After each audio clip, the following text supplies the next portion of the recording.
Good morning. This is the Meyer Farm Ice Blog, not to be compared in any way to the Pike Farm vlog, which is 100 times more interesting and professional. But here we are. There's a wild turkey going by that survived the ice storm. This is our 200-year-old plus white cedar. It survived but lost a couple arms. Right there you can see some of its arms. The biggest one's over a foot in diameter, maybe a foot and a half. I think it'll make good firewood. Some more turkeys coming down here that survived the storm up in the trees, up in our trees above. Bella the dog, don't feel sorry for her. She was inside during the entire storm. And that's her kennel, which survived as well. Many of the trees around here have lost limbs. You could hear cracking every couple of minutes as the night went through. But now Hobbs survived. He's a rescue horse from Jasper Mountain Treatment Center where Marta works. He was pretty cold the first night, but he's doing good and eating his hay this morning that I put out for him. And not for sure why the turkeys are running so fast, but must be something going on. It's a turkey migration. And over here, this used to be where the ironsmith worked years ago. This was built, I don't know, in the 1920s. And it's been a chicken coop for the last 15 years. This was their run that was covered with a net, as you can see. This net survived like 7 years, and this storm took out that and the back cattle panels that closed it in. So the other chicken pen I built about 10 years ago, it's still in good condition. It's way away from the trees, so no problem there. But you can see here up close some of the cedar devastation. I'll take you over to the goat pen where we lost our 100-year-old oak trees, 3 of them that were very close together when 2 of them split with the other one. It went down. This is the generator we use, just a little 2000 Honda.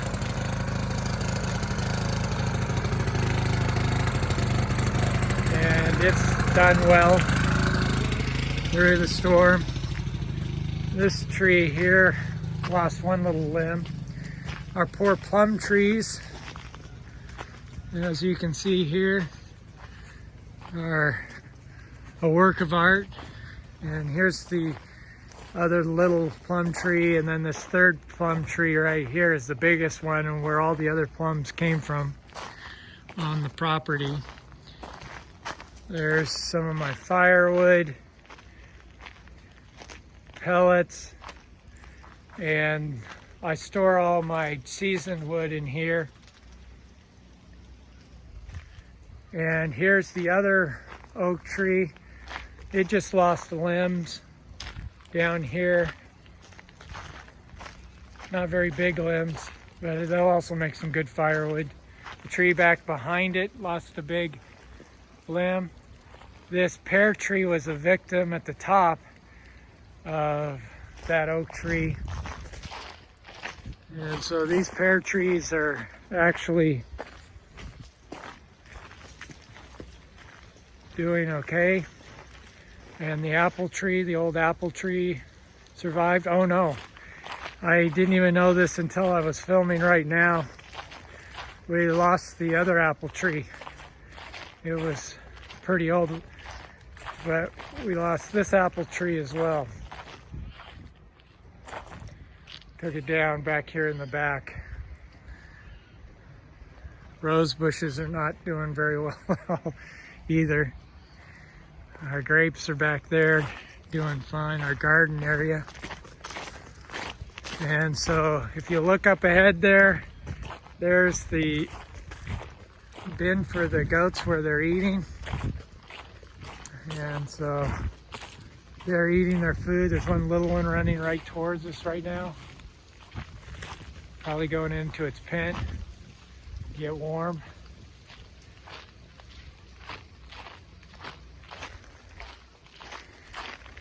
And then over here, this is the top of the 100-year-old oak. Two of them. This is the one that had two go this way. Gate's still iced up. I'll open it up and take you in to see the goats after we go around and take a look at this oak tree. So you can see right there, there's a little creek that runs through here, and they split underground in the root system right in half, probably from the saturation. And one went that way, and the two other ones went that way. Might have to get a bigger saw to cut those up. Then we're going through the rain here because it's not actually raining, but that's all the moisture coming off of the trees, all the ice is melting. This is the goat feeding area during ice storms. So there's Maisley, one of my favorite goats. And we come up around here, some more goats. There's Teddy, right, eating his food. And the last of the 33 goats are up here. And the goat pen was built, I built it myself about 12 years ago. It's got a metal roof. My goats have done well. And my container where I keep all my hay and feed. But all these other oak trees in here have survived so far. But some trees have their tops taken out.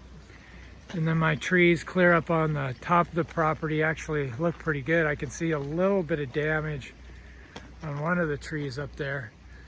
But, oh, and over here there's another limb down. These other non-fir trees have taken quite a bit of damage. Over here I'll show you, unfortunately this is one of the sadder parts of our blog. This is an old apple tree. I don't know how old it is, but this apple tree actually had in some years had a honeybee's nest inside where you could find honey. But unfortunately, it's gone now, and the apples too. It still produced a few apples for the goats every year. So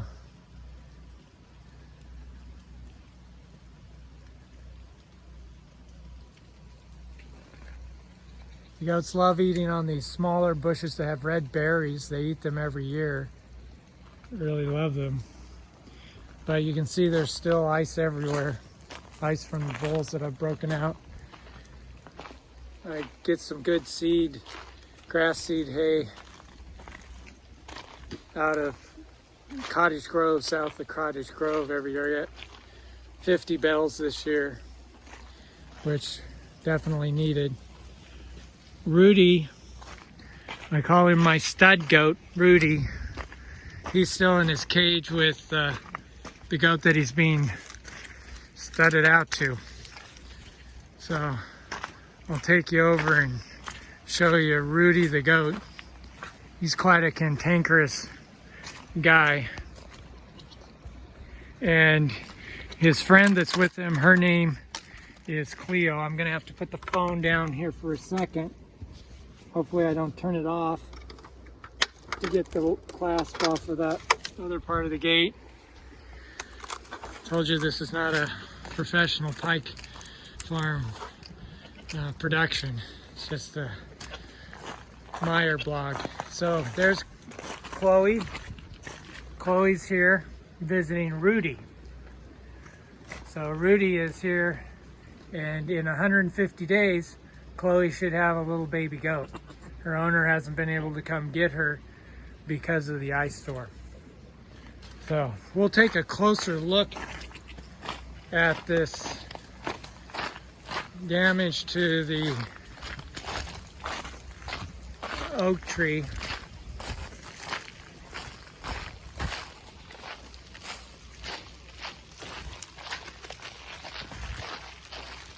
Up on the hill there on the far side, if you look at it, that's the closest fire we had this last year.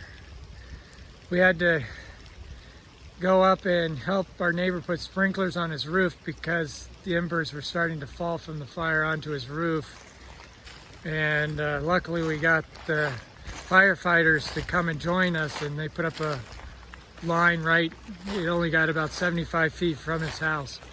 But anyway, here we are back at the old oak tree, and you'll see that there's quite a bit of damage. You can see, I don't know if you can see this very well, but it's about 4 to 5 feet down in that crevice. You can see now underground where this tree's roots